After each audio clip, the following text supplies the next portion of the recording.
Today we're going to talk about the top 5 agility characters in Injustice 2 Mobile. As always, if you enjoy the video, don't forget to like and subscribe, and let's get started. Coming in at number 5 is going to be Batman Ninja Robin. So when you go over to your roster and you filter out all the characters and just look at the agility characters, you can see that there's a lot of decent characters, and the first character that stands out in the top 5 I think is Batman Ninja Robin. He's definitely not god tier, but he's good enough to the point where I think he's above decent. Batman Ninja Robin has 3 different passives. His passive 1 makes it so that his combo will never go below 7 hits, and himself and his teammates will gain a combo meter bonus at the start of the battle, and also every single time that they tag in. Moving on to his passive 2, every single time that Batman Ninja Robin or one of his Batman Ninja teammates land a lethal attack hit, the lethal attack hits will start doing more damage. When you promote this passive to 6 stars, the amount of damage that lethals will start to do will be 30% more damage, and they stack. And the time in which this lasts is 14 seconds. Finally, Batman Ninja Robin's passive 3 makes it so that whenever himself or his Batman Ninja teammates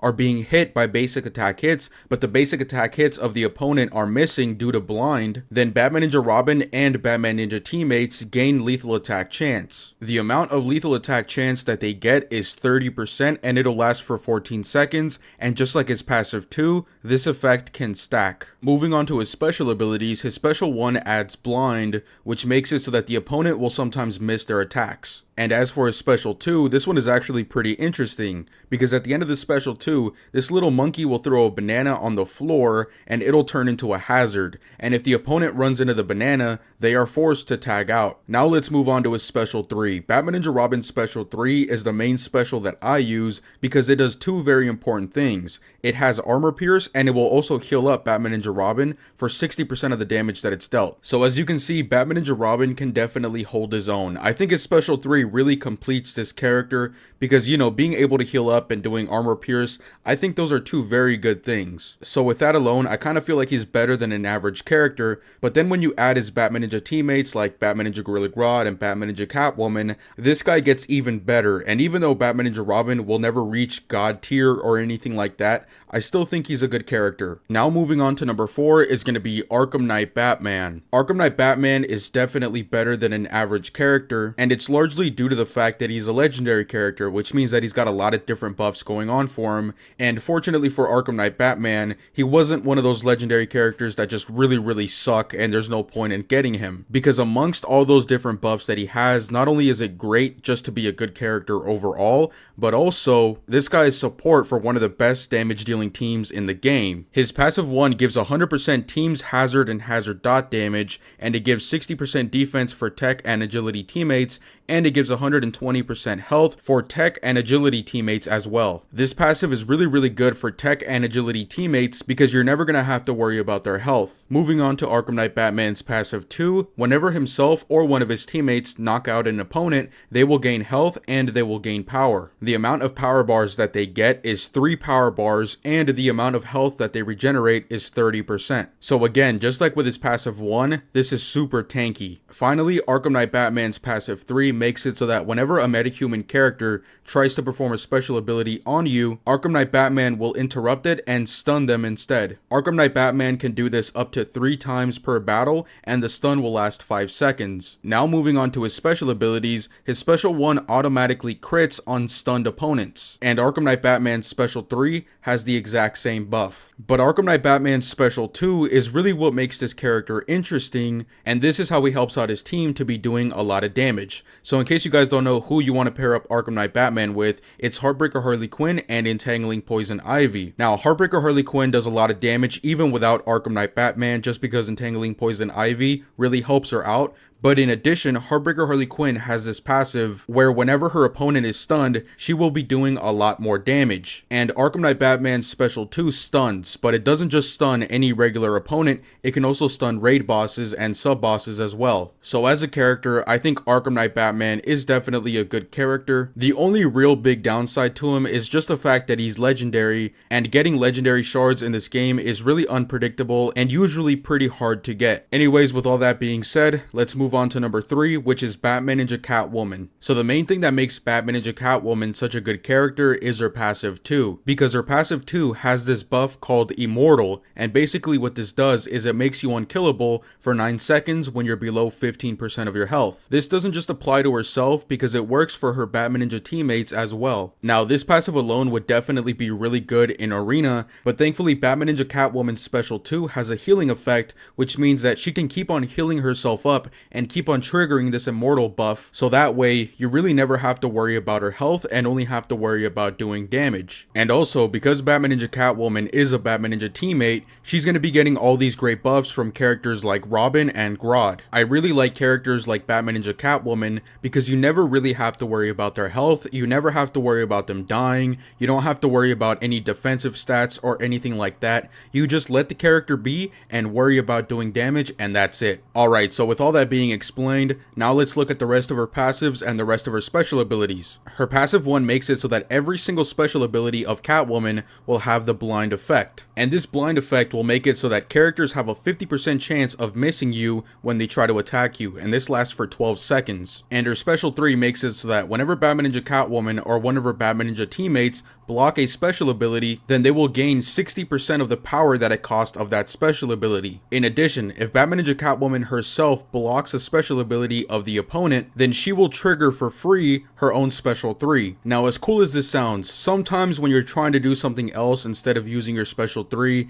maybe you're trying to build up a combo or something like that, this passive can really get in the way, because chances are somewhere throughout the match you're going to be blocking a special, and the chances of you wanting to use your special 3 at that point in time maybe might not be the best moment to do so. I've had it happen to me before where Batman Ninja Catwoman was at like 0 health, but she had the Immortal ability, and I really wanted to use her special too, but then a special came along, I block it just because, you know, that's kind of your instinct to block special abilities, and then she triggered her special 3, and then after that, the AI recovered a lot quicker than she did, and so the AI was able to knock her out. I instead really wanted to use my special 2, so that way I could heal up. That's just one instance of, you know, this passive kind of getting in the way, but at the same time, you know, if you're doing everything correctly and you measure out when you want to do certain things, you know, having free special 3s might not be the worst thing in the world. Moving on to her special abilities, her special 1 does more damage towards blind opponents, and her special 2 applies dot damage, and Batman Ninja Catwoman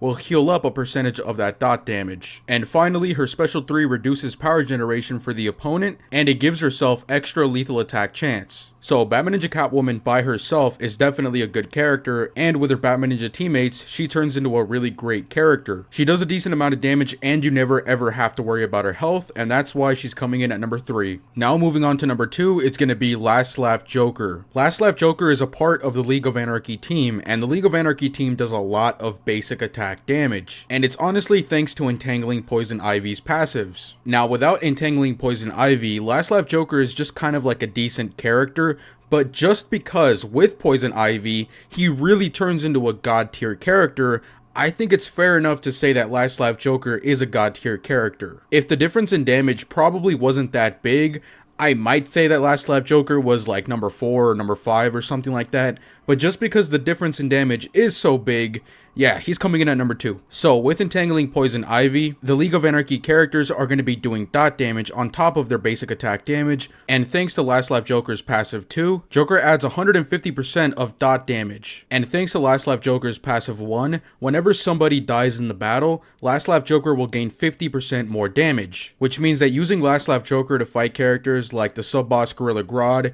and Brainiac P1 is such a good idea because you defeat the minions and then you gain attack, which means that you're going to be doing even more damage with your dot damage. And another really cool thing about doing dot damage on your basic attack hits is there really isn't any buildup. The moment you start fighting and the moment you start using your basic attack hits, which is pretty much whenever you want because you don't have to wait for them to charge up, you're going to start doing loads and loads of damage. Moving on, Last Laugh Joker's passive 3 also makes it so that whenever an opponent tags in, they have a 50% chance of being stunned. And this of course gives you a chance to be using your basic attack hits without the opponent blocking and pretty much annihilating them on the spot. Moving on to his special ability, his special 1 does dot damage, and again, remember that because of Last Laugh Joker's passive 2, he's going to be doing a lot of dot damage with this special ability and with his basic attack hits. and his special 2 has a chance of inflicting blind, but also his special 2 also kind of allows you to do an infinite combo, as long as you keep having enough power to use special 2s, because after using a special 2, you can then swipe right and keep hitting your opponent, and by the time you're done with that combo string, you can use another special 2 and then just keep this cycle going. And finally, moving on to his special 3 has a chance of forcing opponents to tag out. So with all that being said, I just want to point out a couple of extra things. First of all, using Last Laugh Joker in Arena,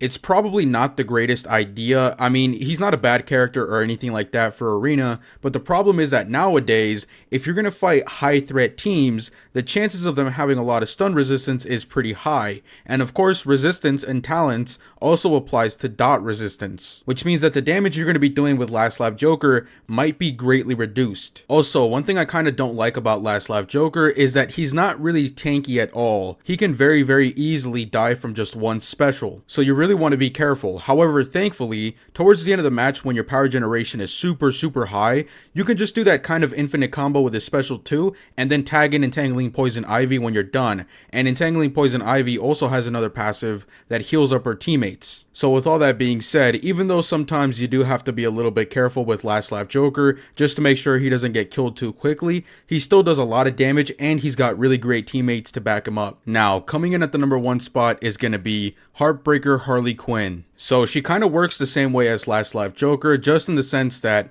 you're really going to be using her basic attack damage most of the time to be doing a lot of damage, because of course she's also a part of the League of Anarchy team, and Entangling Poison Ivy can also help her out. However, there's just two main differences with Heartbreaker Harley Quinn, which allows her to do more damage than Last Laugh Joker. So first of all, her fast attack is actually 3 instead of 2, which means that whenever her fast attack actually triggers, instead of doing 2 basic attack hits, she's going to be doing 3 basic attack hits. Even though the difference in fast attack might not seem super high because the difference is only 1, trust me, this 1 extra fast attack hit leads to a lot, and I mean a lot more damage. Because think about it, how many basic attack hits are you using in an entire match? Especially with the League of Anarchy team, you're going to be using a lot. And so adding 1 extra hit on top of every single hit is going to lead to extra hundreds of basic attack hits, which is going to lead to a lot of damage. In addition, whenever an opponent is stunned, Heartbreaker Harley Quinn will be doing 300% more damage to them, which is where Arkham Knight Batman comes in. We already talked about that, of course. With his special 2, he can stun any bosses or sub-bosses or anybody. And so with the extra fast attack hits and the extra damage that you're going to be doing towards stunned opponents,